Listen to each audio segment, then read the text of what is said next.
Hola, hola, hola. Bueno, seguimos entonces con el final de esta jornada de seminario, con una mesa de debate con las participantes, los participantes. Te dejo con Cora.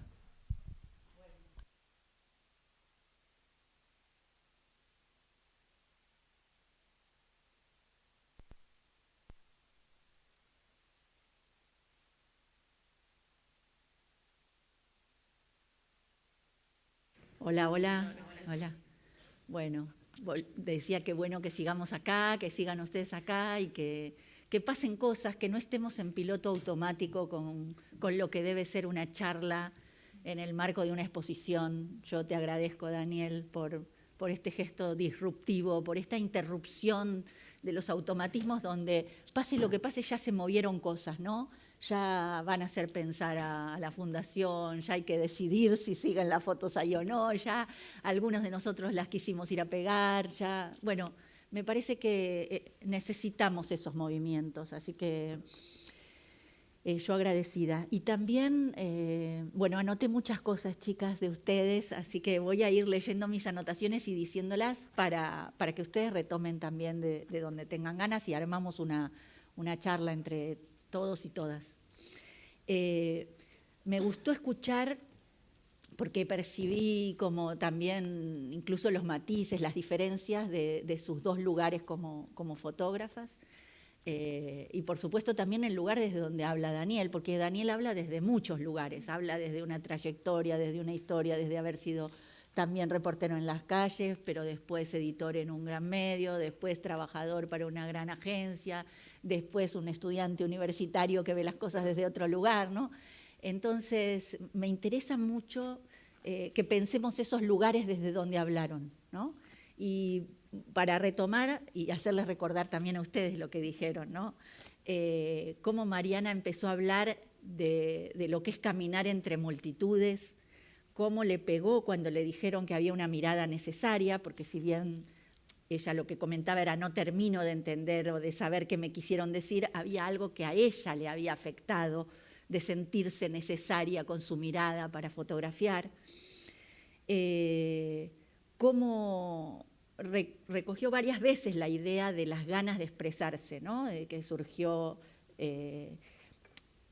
desde en tu propia biografía, ¿no? No había un fotógrafo, una fotógrafa que te lleve, sino tus propias ganas de poder decir algo y tu comodidad en decirlo con imágenes y no con palabras, ¿no?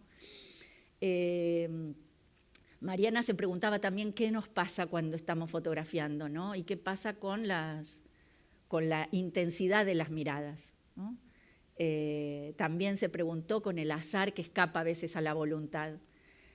Y también recogiste la idea de las imágenes que tienen muchas capas de sentido, de las fotos como oportunidades. Como verás, dijiste muchísimas cosas interesantísimas. Y también hablaste de las fotos vivas, de las fotos incompletas y de cómo las fotos hablan de nosotros mismos. Acá paro porque es interesante el otro lugar desde el que habla Natacha, ¿no? Natacha habló también con una larga trayectoria y mostrar las fotos de ustedes ayudaron un montón a escucharlas. Y me parece que vos hiciste hincapié, Natacha, no tanto en la expresión, sino en el aprendizaje que te permitió la fotografía, como en una apertura a nuevos mundos y como en esa mirada, lo dijiste como un par de veces que me pareció muy importante, como ir a mirar despojada de prejuicios, ¿no? Como esto de lo que te pasó con los talibanes. Yo me imagino, todos estábamos diciendo, ¿y cómo era una mujer fotografiando talibanes? ¿No? Y esa mirada despojada de prejuicios te permite mirar y ver otras cosas que tal vez el prejuicio obtura, ¿no? Entonces, esa capacidad de aprendizaje. Mencionaste también esto de poder ver de otro modo lo que vemos siempre, pero también ver lo que no vemos, ¿no? Y ahí también me interesó cómo te acercás al fútbol y te animás a mirar un lugar que no te interesaba, que no era tuyo, que no te gustaba, o que nunca hubiese sido por tu propio gusto o decisión, y sin embargo vemos unas obras de arte realmente del fútbol, o sea, cómo te animás a mirar ahí y a mostrarnos, a los que vemos tus fotos. Entonces, a partir de esa mirada distanciada y al mismo tiempo que busca esos detalles que por ahí para otros serían imperceptibles. Mencionaste también la idea de descubrir dónde hay historias, ¿no? Y me interesó el tema de la duda, esa dualidad que tuviste, ¿no? Se puede dudar en algún espacio de la vida y en el trabajo sí o no. Bueno, como, ¿qué pasa con las dudas de un fotógrafo, de una fotógrafa? Bueno,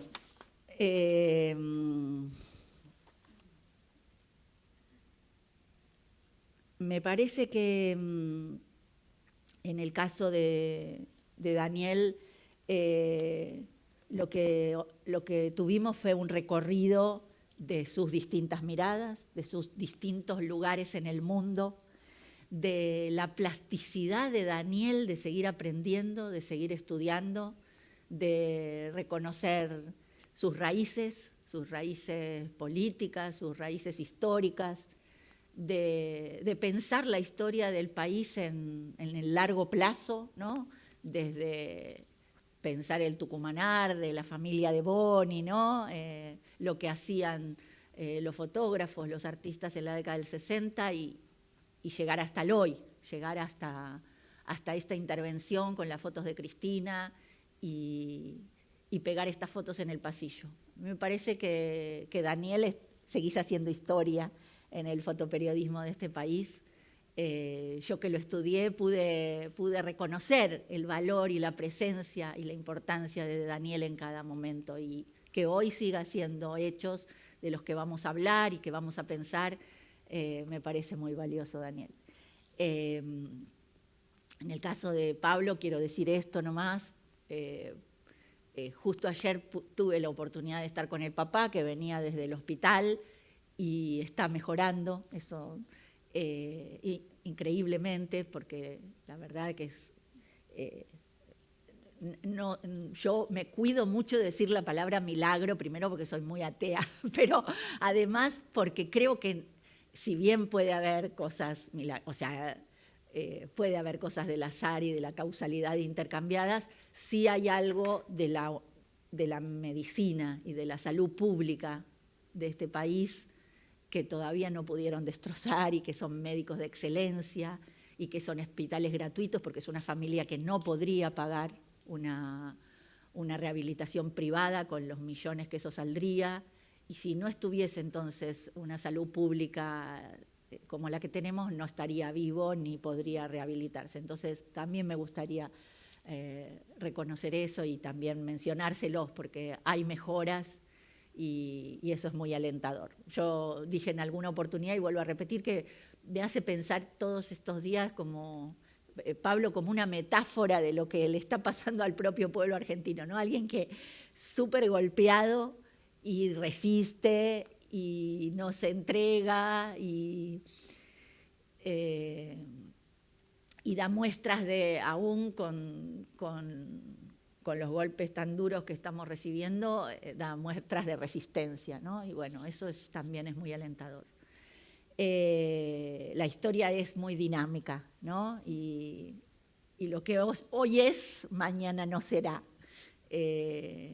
Así que bueno, digo estas cosas, perdonen que mezclé, chicas, pero sí me parece que podríamos empezar la conversación pensando en estos lugares desde los que cada una se siente cómoda cuando está fotografiando, que por eso me gustaba pensar en las diferencias también de cada una, con las improntas personales que cada una le pone a su trabajo. Y Daniel, de lo que quieras, porque si quieres hablar como fotógrafo, como editor, como actual investigador, así que tiro a la mesa para ver lo que cada una quiera decir.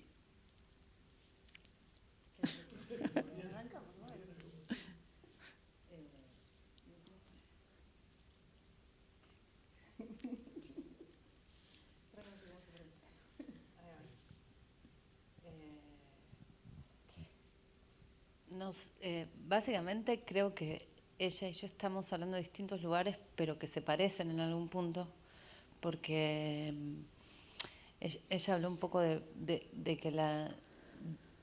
que pone parte de su historia ahí, y creo que lo está diciendo desde un lugar de que es imposible no poner parte de tu historia en lo que estás haciendo. Y quizás yo hablaba más de que hay un montón de cosas aprendidas que a veces hay que desaprender para ir para poder ver más cosas, ¿no? Es como, pero no creo que haya una gran diferencia, sino que es un aspecto que es ver lo que está sucediendo y dejar. Ella habló de que dejaba que le pasen cosas, de emocionarse, y me parece que es imposible. Que una vez que nos convertimos en un robot y nos sentimos, ya ni siquiera podemos percibir, ni registrar, ni nada.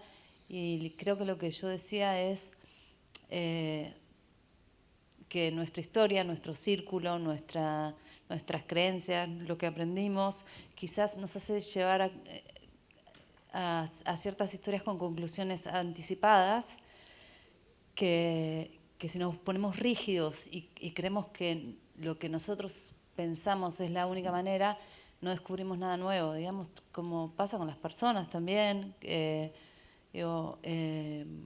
Vos hablabas hace un tiempo de los estereotipos.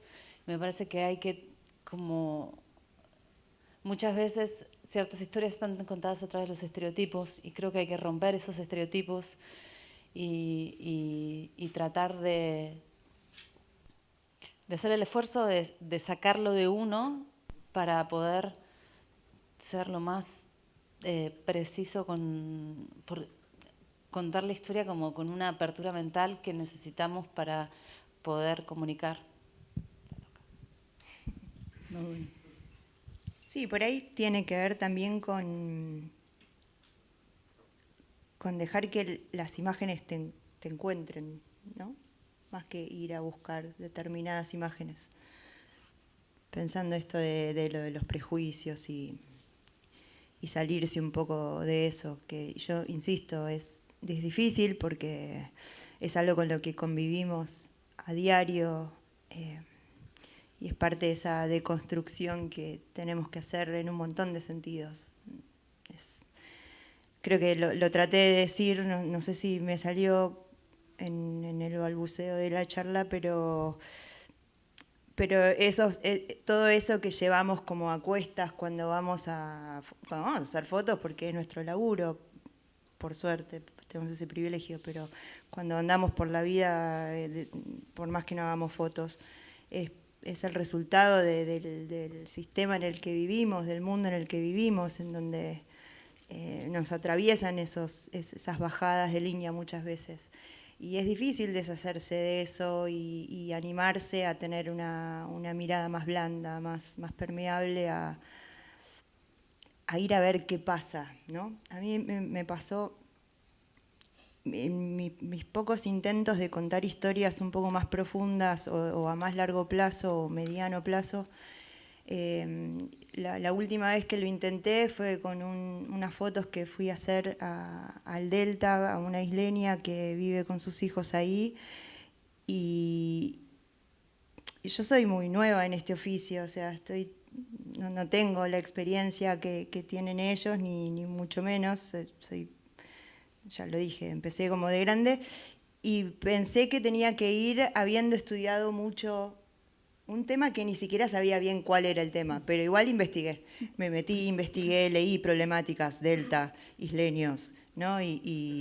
Había conocido eso porque había ido a protestas en donde conocí a un isleño que vivía y que me invitó a ir y qué sé yo, y me pasé días y días llenando documentos de Drive con información random que encontraba y que me parecía relevante, y que el medio ambiente y todo, era un popurrí de temas y de cosas que... Y cuando llegué ahí fue como, me pasó por arriba la realidad y me volví parecido a esta charla, como sintiendo que no había dicho nada, no había podido, era como muchas cosas sueltas. Y bueno, animarse a poder, no digo fracasar en un sentido derrotista, pero animarse a irse con esa frustración de no haber podido decir lo que uno a priori creía que quería decir, y quizás volverse pensando que no pudo decir nada, que igual nunca sucede del todo, pero es un poco ser valiente también en este oficio, ¿no? Creo. Y es parte de eso de quitarse esas cosas, esos preconceptos. Y nos pasa un montón de veces. Pero bueno, se aprende también de eso. Así que tenemos cosas en común que pensamos. A mí tengo como varias cosas que me aparecen, ¿no? Una tiene que ver con estas dos formas, no es porque ustedes representen dos formas distintas de aproximarse a la fotografía, pero evidentemente con todos sus matices hay una forma, como la que dice Mariana, de dejar que la foto te encuentre o salir a buscar la foto. Y yo creo que ahí nosotros tenemos que hacer tal vez un trabajo de autocrítica. Lo digo como observador de toda bueno, creo que en estos dos últimos años yo fui a más marchas que en toda mi vida entera. Y observando a los colegas trabajando, por eso yo te he observado a vos y hablaba de esa fluidez que tenías como de pez, ¿no? Entre la gente, porque tal vez precisamente no estás buscando, sino que estás esperando, que son dos cosas totalmente distintas. Y en general, el fotógrafo de prensa, y lo digo desde mí mismo cuando yo estaba en la calle, va a buscar, porque necesita dar resultados. A veces tenés que dar resultados con determinado horario, para entrar en Europa o para entrar... entonces, recurrís a tu manual de recursos visuales que son estereotipos. Entonces, donde no hay nada, vos vas y encontrás una foto. Y tal vez esa foto no sea representativa de lo que está pasando, verdaderamente. Y la mandas al hilo, porque la tenés que mandar. Y esa foto no es representativa de lo que pasó. Lo que quiero decir es... Sí, refuerza el estereotipo, además. Claro, lo que quiero decir es que es muy difícil luchar contra el sistema, porque el sistema está hecho de fotos prehechas. Cuando yo estaba en Reuters, por ejemplo, en la época analógica, después ya rápidamente eso pasó al olvido, pero me acuerdo que había un marginador, no sé si ustedes saben lo que es un marginador. Nadie sabe. Es una plaqueta donde se ponía el papel y daba un margen blanco. Y había dos formatos, uno que era bien rectangular y uno que era cuadrado. No podías hacer otra cosa que eso. O era rectangular, vertical o horizontal, o era cuadrado. O sea, no hay forma de escapar de algún modo al sistema. Y también hay otra cosa que yo creo que tenemos que tener presente, es que los medios, que es lo que dije cuando leí mi texto, no responden exactamente a nuestras ideas. Los medios tienen intereses que muchas veces no son los nuestros. Y nosotros tenemos que trabajar en función de esos intereses. Entonces, ¿cómo se concilia? En los años 90 y desde fines de los 80, hubo como una puja por la cual se podían hacer cosas. Yo me acuerdo de un caso, perdón, pero la veo a Jessica y me acuerdo. En el año 2001, yo era editor de la revista de La Nación, Jessica era jefa de diseño, y empezaba a notarse mucho en la ciudad la gente viviendo en condición de calle. Y a mí me pareció algo que me sorprendía muchísimo y sentí que tenía que hacer algo y salí a hacer fotos. Pero yo quería entrevistar a la gente. Entonces quería que me dieran el apellido, el nombre, que me dijeran, que me contaran la historia y por supuesto entrevisté a 60 personas y solamente 8 me dieron su permiso. Y en esa época había una gran periodista como editora, Laura Linares. Yo mostré las fotos por mostrarlas, la verdad, porque sabía que eso no iba a La Nación. Y Laura Linares dijo, tenemos que publicar esto. Y Jessica, me acuerdo, que hizo el diseño, que era tremendo, en un diario como La Nación, creo que fueron 4 o 6 páginas, con las fotos en blanco y negro que yo había hecho y con los testimonios de esta gente, año 2001. Y se publicó. Esto no sucedería nunca en la vida ahora. Estoy segurísimo que no sucedería. Se publicó y a la semana el subdirector del diario nos llamó, a vos no te llamó, a Laura, a la directora y a mí, y nos dijo, ¿qué es esto? ¿Qué es esto? Y le explicamos como pudimos. Y no, bueno, no se pueden publicar estas cosas si no damos soluciones. Hay que dar soluciones. Nunca más publicamos nada de eso. Pero existían esas rendijas. Yo creo, porque estoy alejado de los medios, creo que hoy esas rendijas no existen. No sé qué. Bueno, Daniel tiene esa mirada hoy pesimista, pero ustedes, chicas, ¿piensan que hay rendijas? Y la otra pregunta es, ¿cómo es su relación con las redes? Esta relación entre medios, porque las dos trabajan para agencia, medios, y al mismo tiempo publican en sus propias redes. ¿Cómo manejan eso? ¿Qué relaciones? ¿Qué fotos van para un lado? ¿Qué fotos van para el otro? La pregunta de Daniel, yo tampoco la podría responder porque no tengo contacto hace mucho tiempo con La Nación, y que es el diario que trabajaba, pero en agencia no funciona así. Justamente lo que nos piden es que contemos historias y nadie nos condiciona con ninguna, porque ellos piden que nosotros no estemos condicionados ni de ningún, no somos partidarios, entonces es como que es una regla muy clara que nos basamos en hechos, en no ser partidarios y en contar las historias que merecen la pena ser contadas, y yo nunca sentí en mi vida que por algo partidario o por intereses me condicionen, pero bueno, entiendo que esas son por lo menos la agencia que yo trabajo, no sé cómo será en Reuters, no sé. Con respecto a las redes, a mí no estoy muy enamorada de las redes. Creo que el tema de los likes y que todo el mundo puede opinar lo que quiere. O sea, al principio subía un montón de fotos a Instagram, ahora lo hago con menos regularidad porque me genera como una adicción también. Si subo una foto, mirar, y lo que más me mata de las redes, por ejemplo, es mirar Instagram, es que nunca... Lo único que puedo confiar es en el fotógrafo que está haciendo la foto, pero nunca, si no tiene un nombre que yo conozco, ¿cómo saber lo que hablábamos antes? Creo que la inteligencia artificial va a ser muy importante quién es el autor o quién es el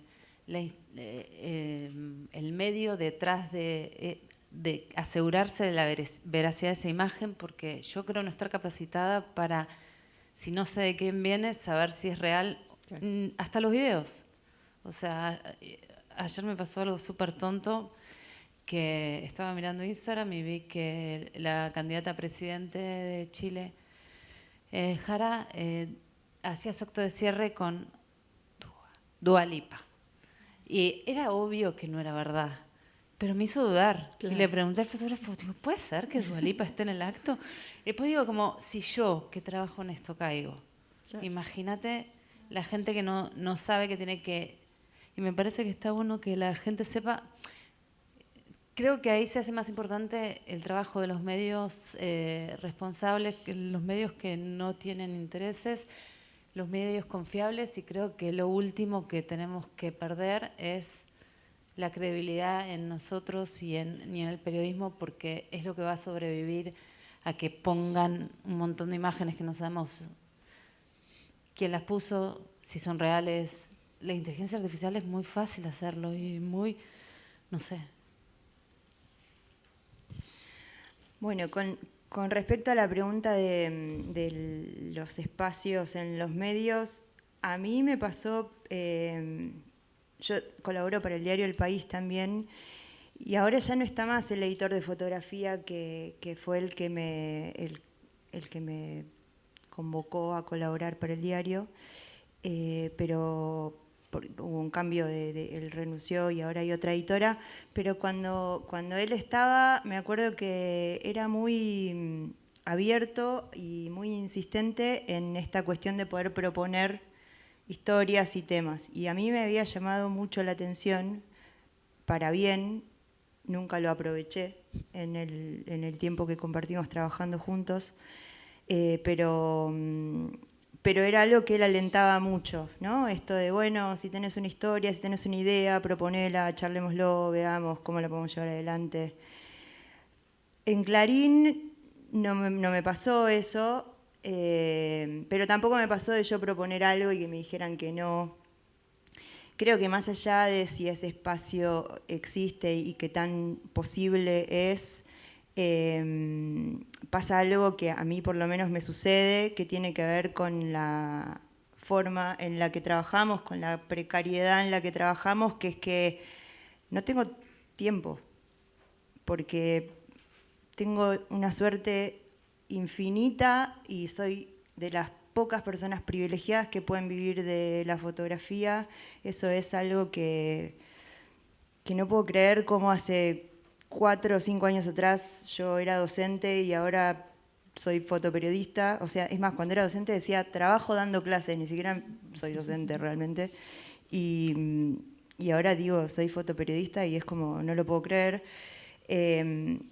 Pero bueno, soy fotoperiodista y soy fotógrafa y trabajo de los 45.000 chivos que con suerte pueden salirme, entonces voy corriendo de un laburo a otro y hoy tengo, no sé, un institucional, voy y trabajo para el municipio de Malvinas Argentinas y fotoperiodismo y fotodocumentales como en el porcentaje es bastante bajo, entonces tampoco tengo mucho tiempo, las condiciones de trabajo son duras y eso no ayuda mucho para poder desarrollar proyectos o tratar de ver si puedo meter algún tema que a mí me interese particularmente. Intuyo que no debe ser tan sencillo.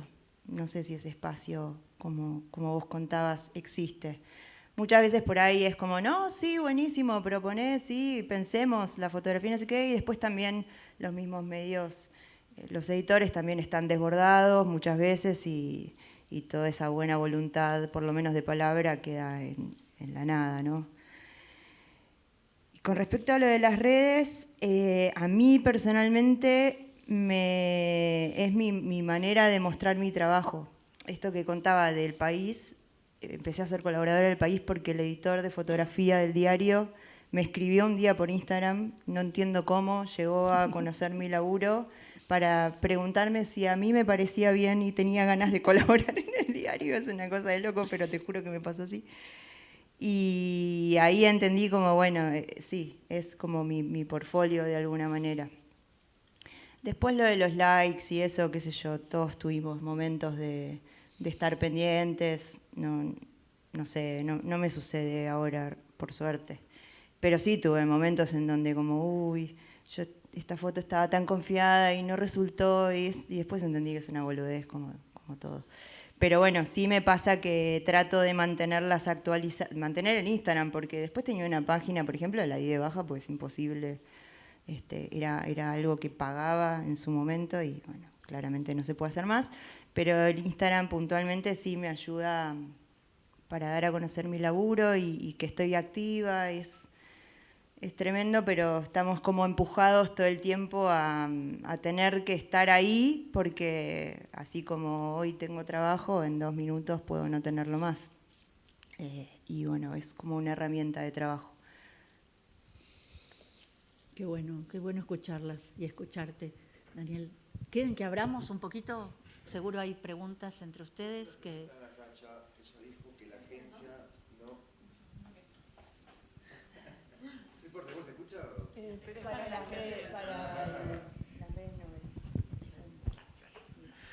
Natacha dijo que la agencia no condiciona, piden que cuenten historias. Sí, no condiciona, no tiene intereses. Exacto, no tiene partido político.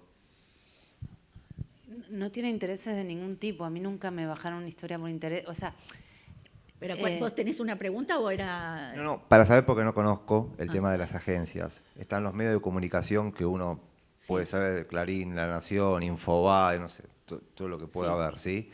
Las agencias son, aparte de todos esos medios de comunicación, las que se agencias muestran. distribuyen noticias a todos los diarios, canales de televisión, páginas, o sea, a todos los clientes del mundo, digamos, de Argentina hacia el mundo, de Perú hacia el mundo, y por lo menos puedo hablar de la agencia donde yo trabajo, que después del Diario de la Nación trabajo en Associated Press. Nos piden objetividad, que nos basemos en los hechos, que dejemos nuestras convicciones, o sea, que jamás tomemos partido, que tratemos de tener representatividad, digamos, de no buscar estereotipos, como de tratar de hacer las cosas, de que la credibilidad es nuestra mayor fortaleza, ¿no?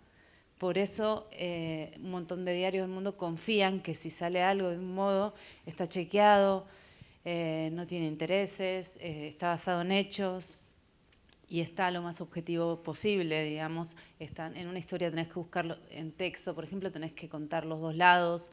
Si un lado no quiere hablar, tenés que al menos decir que no quiso hablar. Como tenemos un montón de estándares para tratar de hacer el trabajo y que nunca perdamos credibilidad, que es lo que es el fuerte, ¿no? La credibilidad. Ok, perfecto. Igualmente, una vez que tenés armado todo eso, la agencia vende eso a los diarios y son ellos los que deciden si publican o no publican, en definitiva.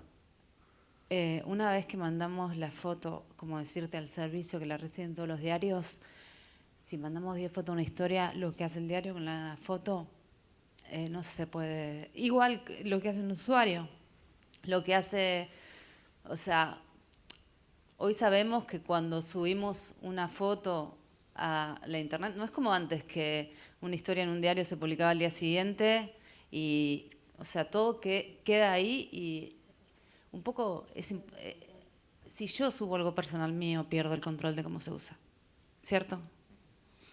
Eso es algo que no podemos manejar, digamos, ni siquiera a nivel personal. Ok, tenés toda la libertad, pero lo que pasa después ya no es un tema tuyo. Llegaste hasta ahí. No es algo que yo pueda controlar. Exactamente. Sí. Puede ser un flor de laburo, pero capaz que nunca salió. Exactamente. Ok.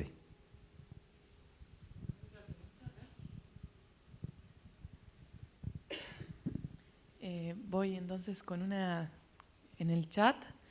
Pregunta Alejandro Fontana, yo quisiera consultar cómo manejan el tema del consentimiento las personas a quienes fotografían más en situación de vulnerabilidad. Es un tema que también salió en el encuentro anterior. Sí. Hay un montón de situaciones diferentes en el contexto, por ejemplo, de protestas, de situaciones así de mucha masividad. Es más difícil, obviamente, uno no puede estar preguntándole a todo el mundo antes de hacer una foto. Muchas veces hay algo del lenguaje corporal también al momento de fotografiar, ¿no? Un contacto visual, un gesto, un intento de levantar la cámara y te das cuenta del otro lado si hay receptividad o si prefieren que no, y siempre se trata obviamente de respetar esas situaciones. Después hay algo, obviamente, del sentido común y de la propia forma de enfrentar la vida, que tiene que ver con el respeto hacia la otredad y de cómo uno trabaja eso. Lo que decía Nata antes, cuando mostraba su laburo, cuando se puede levantar la cámara y cuando por ahí es mejor no hacerlo, por más que uno diga, es un fotón o qué ganas de hacer esta foto, pero también no es una cuestión, no somos aves de rapiña así matándonos por una escena, sino también es tener empatía y darnos cuenta que nuestro trabajo y todo lo que hacemos depende también de las demás personas y de aquello que estamos fotografiando. Entonces hay que tener como mucha consideración y respeto hacia eso. Y después hay otras situaciones en donde es mucho más sencillo y se puede hablar y se pregunta y se buscan recursos cuando la otra persona por ahí accede a una nota pero no quiere que se la identifique. Hay recursos visuales para poder hacer eso, todo se conversa. A veces hay pedidos de, che, a ver, ¿qué hiciste? Y uno muestra el material para que la otra persona también pueda confiar. Hay algo de ganarse también la confianza de la persona que tenemos enfrente. Hay como muchas situaciones. Es tan diverso como todo lo que fotografiamos y a las situaciones a las que nos enfrentamos.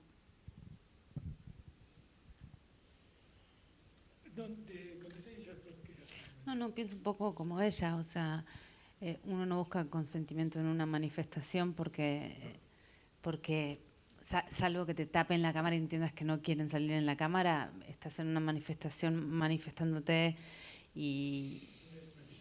Exacto. Obviamente... las situaciones son diversas, haces entrevistas en la casa de alguien, obviamente tenés consentimiento. Si estás haciendo, como hablaba yo del COVID, de ciertas fotos que no quiero identificar a la persona porque me parece que no es necesario y estoy de acuerdo básicamente con todo lo que dijo Mariana. Y en lo del terremoto de Chile, que vos señalaste específicamente, que había momentos que sentías que no tenías que levantar la cámara. ¿En qué momentos fueron esos? Apenas llegué, había un padre afuera de un edificio destruido y estaban buscando a la mujer y al hijo. Y pensaba que a pesar de que uno va a mostrar algo con la intención de informar y todo, que en ese momento sentí que la foto no merecía generarle como más angustia. Aparte, no es que había prensa, estaba yo sola y como que en ese momento uno piensa que quizás no está en una condición anímica para que le ponga una cámara enfrente.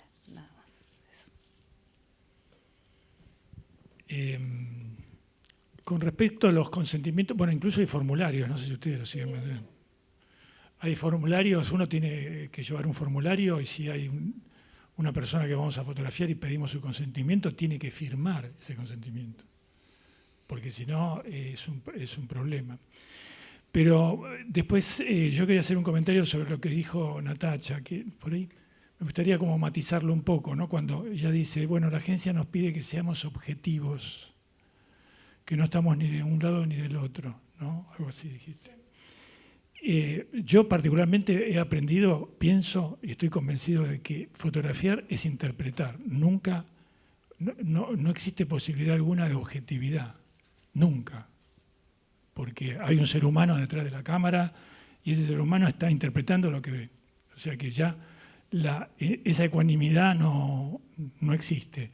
Pero por otra parte, en un diario, en una agencia, en cualquier medio profesional, después está la mirada del editor, que también interpreta. Y tiene una interpretación que por ahí es más sofisticada que la del fotógrafo, en el sentido de que está más imbuido de los intereses del medio. Es cierto lo que decía el compañero, que Nati le aclaró, una agencia es una empresa particular porque tiene control de lo que hace hasta que sale al hilo. Cuando sale al hilo ya no, vos por ahí mandaste 10 fotos o 5 fotos porque así se redondea la historia y el medio publica una y además la reencuadra.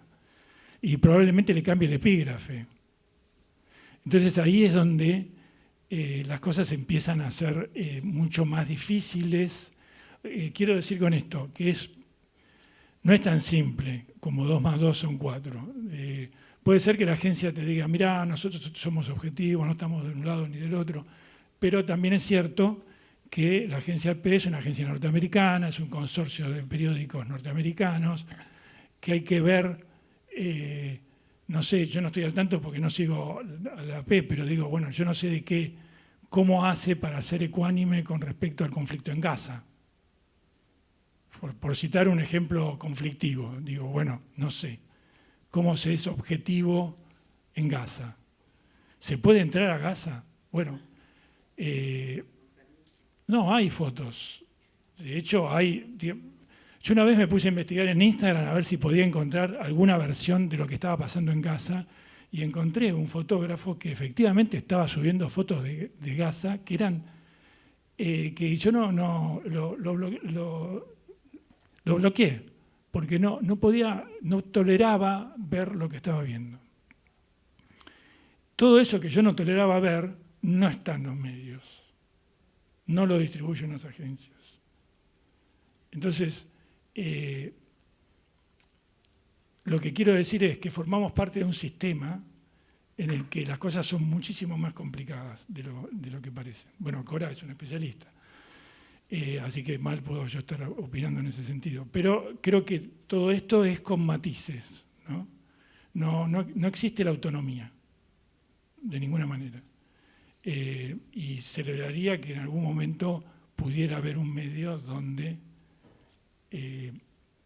existiera algo parecido, pero ni siquiera en los medios, por decirlo de algún modo, progresistas, locales.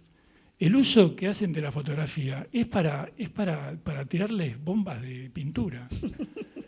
Realmente no tienen ninguna cultura con respecto a la fotografía, ningún respeto con respecto a la fotografía, porque por otra parte hacer buena fotografía es caro.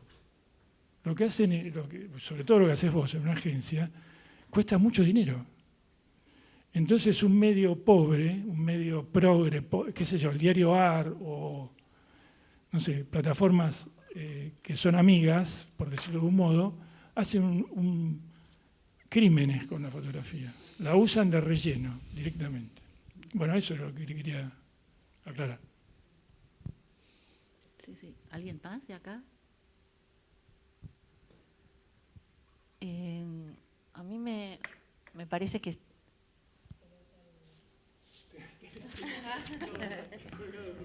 Cualquier cosa.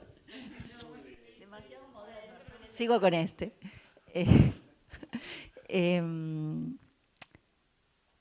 Está bueno el debate, ¿eh? Está bueno que surja el debate y que surjan las diferencias. Me parece muy, muy necesario y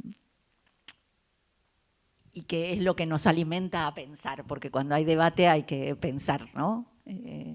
Las distintas posiciones y eso. Y me parece también que sería bueno un pequeño paneo de la mesa por lo que tiene que ver con ya no la dependencia o no la relación con los medios o con la agencia, sino con lo que podemos llamar prácticas colaborativas del fotoperiodismo. Cada uno de ustedes participa o participó seguramente de colectivos. Mariana pertenece a la RAF, ¿no? No sé, en tu caso, Natacha, porque tenés otra trayectoria, pero bueno, estás adentro de un colectivo que es una agencia y tenés que lidiar con otra gente y además, por lo que escuchamos de tu currículum, coordinás también el trabajo en otros países.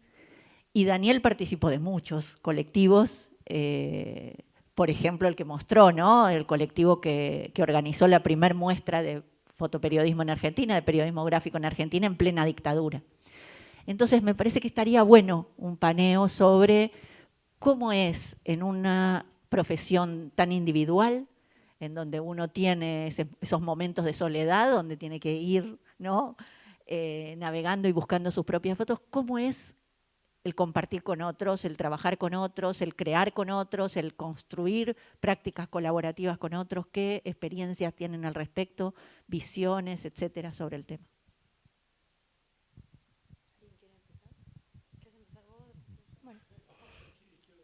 Perfecto. Me parece que es una práctica necesaria, compleja, porque trabajar entre varias personas a veces puede ser complicado, pero muy enriquecedor. Yo sí, soy ahora en este momento parte de la RAF, la Red de Acción Fotográfica. Organizamos algunos encuentros entre colegas, pero también entre gente querida y para poder mostrar trabajos fotográficos de distintas personas y hacer algunas acciones, que es lo que más nos cuesta coordinar, pero también intentamos hacerlo, acciones más en la calle, pero sobre todo estos encuentros para mostrar trabajos, que es la manera también de generar espacios donde podemos compartir con otros,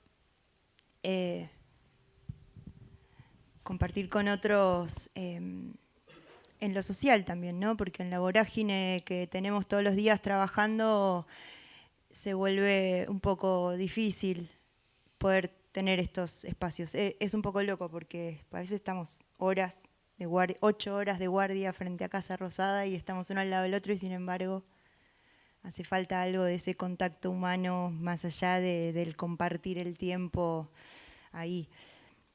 Pero hacia atrás pertenecía a otros grupos y a otros colectivos, algunos más militantes, siempre tratando de construir distintos espacios y distintas miradas, ¿no? Como hay algo de lo colectivo que genera, bueno, voy a decir una obviedad y medio una frase hecha, pero se generan cosas nuevas que son más que la suma de las partes. Me siento medio boluda diciéndolo, pero es que realmente sucede así.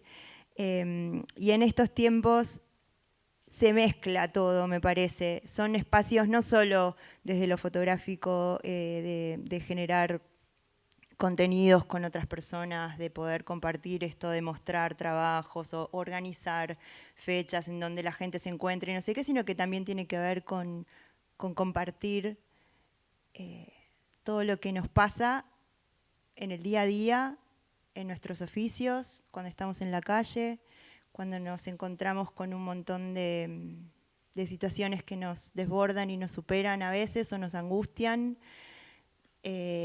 Y eso, por eso digo que me parece algo muy necesario en estos tiempos.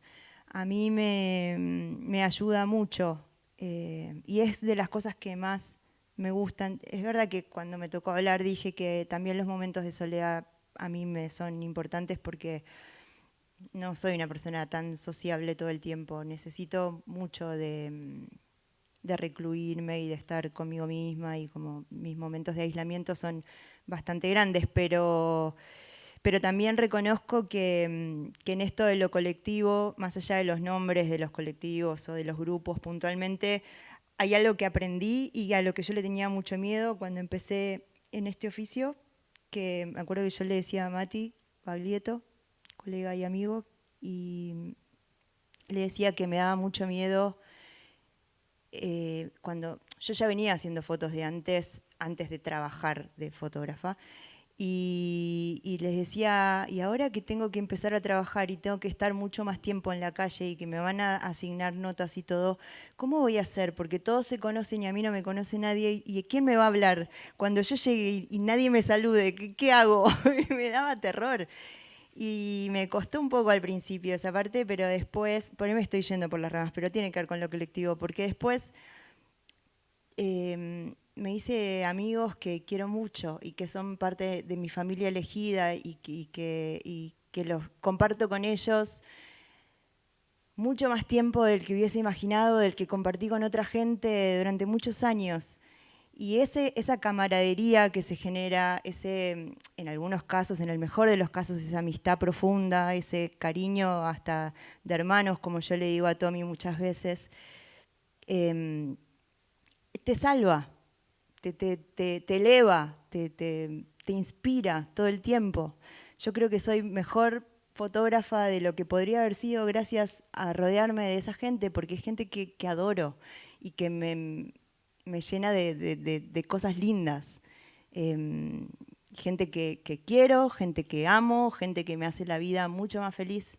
Y es imposible separarlo del trabajo o del oficio, ¿no? No es que estoy mezclando porque soy sentimental a mis amores, a mis seres queridos, a mi familia elegida. Es que realmente es también la misma gente con la que muchas veces comparto el estar en la calle trabajando. Y es un apoyo eso también. Entonces es realmente fundamental para mí, en estos tiempos tan violentos y tan difíciles, contar con eso. Creo que no podría hacerlo de otra manera. Qué difícil la pregunta. Pero bueno, me ayudaste con la respuesta, porque en realidad yo no estoy tanto en la calle como me gustaría, como tengo otras responsabilidades que quizás son más aburridas, por decirlo de algún modo, pero no estoy en la calle tanto como me gustaría, pero sí estoy todo el tiempo en contacto con la gente que trabajo y edito demasiado. Edito un montón en los trabajos de mis compañeros y charlo, y al que más edito es mi compañero de Bolivia, que todo el tiempo se le ocurren historias y está bueno verlo de afuera y decir por qué no hacemos esto o lo otro. Tenemos que charlar cada historias, y aunque no es como dice Mariana, que los eligió y todo, porque en algún punto, lo mencioné antes, para mí ser un 10 en el equipo es mucho más importante que cualquier otra cosa, y es como si alguien está en la calle y necesita que le reciba fotos, yo hasta en Año Nuevo lo he hecho. Como me parece que sentir que bueno, ¿cómo estás en la calle? Pero que hay alguien del otro lado. Sí, jugando con la rapidez de salir y de ver una foto de un compañero que está en la calle y sentir que es tuya. No a través del ego, sino que edito partidos de fútbol, que tenés que recibir fotos todo el tiempo del partido y tratar de que la cobertura esté buenísima y no lleva tu nombre. Nadie se enteró que lo editaste vos, pero lo haces con una pasión porque te sentís equipo, y realmente no tengo tiempo para otra cosa que quizás gente que no elegí, pero que sí elijo tener una relación saludable, que sepan que estoy, que sepan que me importa. Y estoy todo el tiempo. Pero bueno. Bueno, me alegra mucho que las cosas hayan cambiado. ¿Están escuchando? Sí, no, yo no siento el eco. Es medio antipático lo que yo tengo que decir, pero cuando surgió el grupo de reporteros gráficos y la primera muestra del periodismo gráfico en dictadura, nosotros íbamos a cubrir, primero que éramos muchísimos menos fotógrafos, y digo fotógrafos porque éramos fotógrafos, no había fotógrafas en la calle. Primero íbamos todos juntos, del miedo que teníamos y porque era una forma de protegerse de alguna manera. Y eso creó lazos de amistad, de solidaridad, de amistades profundas, como decís vos, de muchos años. Yo personalmente, cuando entré a una agencia de noticias internacional, ese mundo para mí cambió totalmente. No... Yo no sé, ¿se sigue haciendo el play? ¿Ustedes hacen el play? Ya no. Bueno, en la época cuando yo trabajé en la agencia Reuters, había una cosa una estadística que se hacía diariamente en todas las agencias internacionales que competían. Esto es AP, Reuters, France Press, ¿y había algo más? ¿Uno más? Sí, puede ser F, pero más que nada. F también. Se llamaba el play. El play, cada responsable de cada oficina tenía que mirar los diarios que eran clientes de la agencia y ver los impactos. ¿Qué impactos había tenido la propia agencia, pero las otras que eran la competencia? Entonces era motivo de preocupación cada mañana ver el resultado del play, sobre todo cuando uno estaba en una... Por ejemplo, yo estuve en la Asunción cuando se fue Pinochet, gran historia mundial. Y bueno, vos estabas con el culo a 4 manos de no perder el play, ¿no? Entonces, y si perdías el play, era un problema. Era un problema. Entonces eso necesariamente genera un clima de competencia. Celebro que no exista más el play. ¿O no? Bueno, era generar un clima de competencia realmente muy, muy pernicioso para los profesionales, porque verdaderamente vos tenías que tomar decisiones en función de lo publicable. O sea, esto que dijo Natacha, de que bueno, hay momentos en los que yo elijo bajar la cámara. Bueno, sí, bajar la cámara si es que no está la competencia al lado. Porque si está la competencia al lado y hace la foto, y vos bajaste la cámara, te va a venir un palo mañana.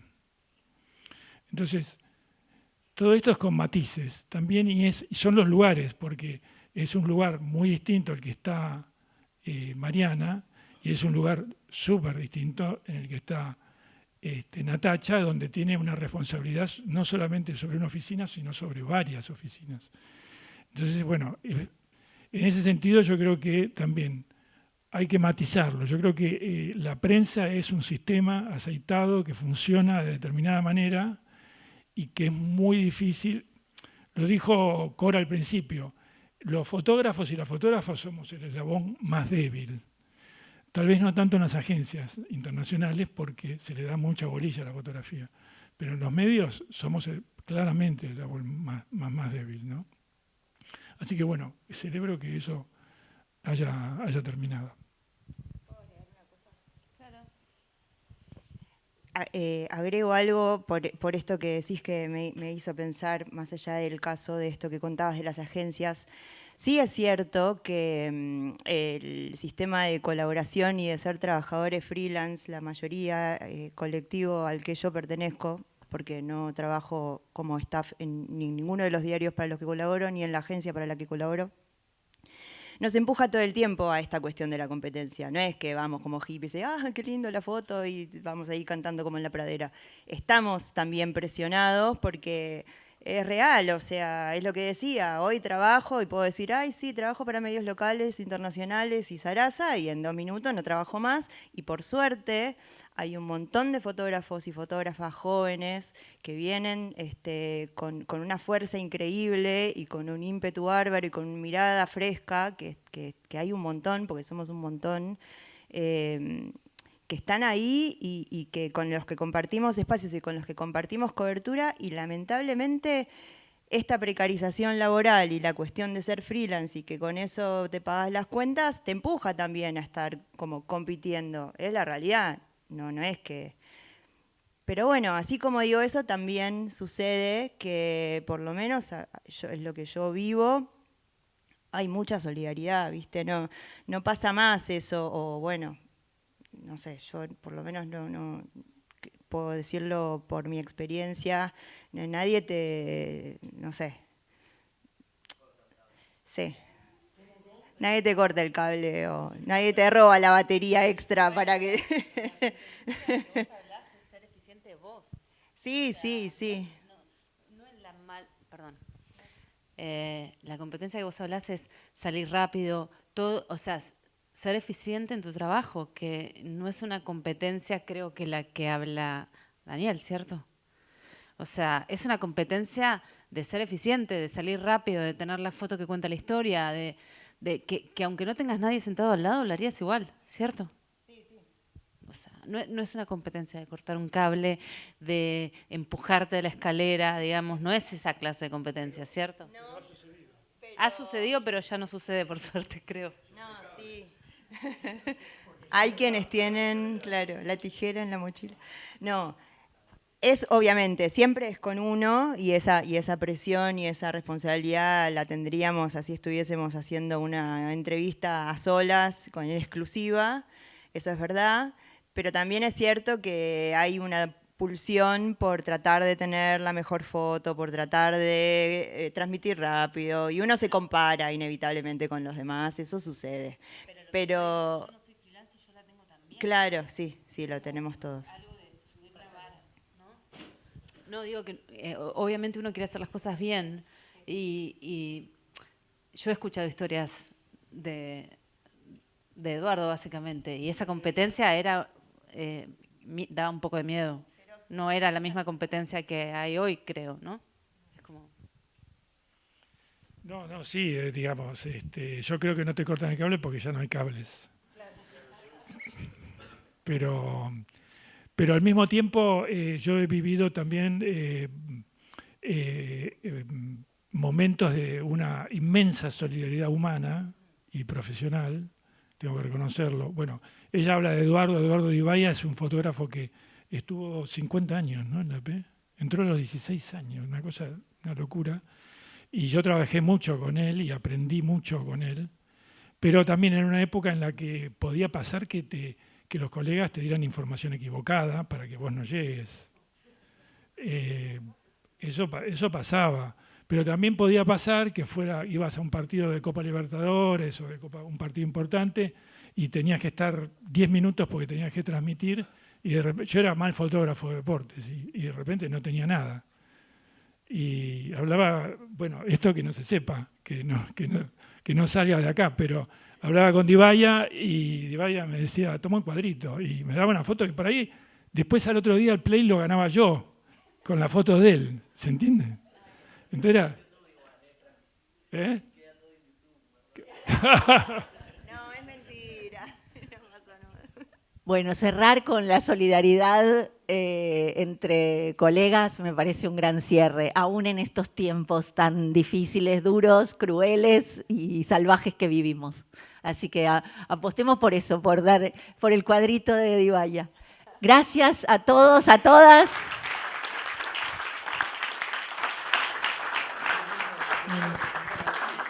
Muchas gracias por participar y a ustedes por venir, fue un lujo.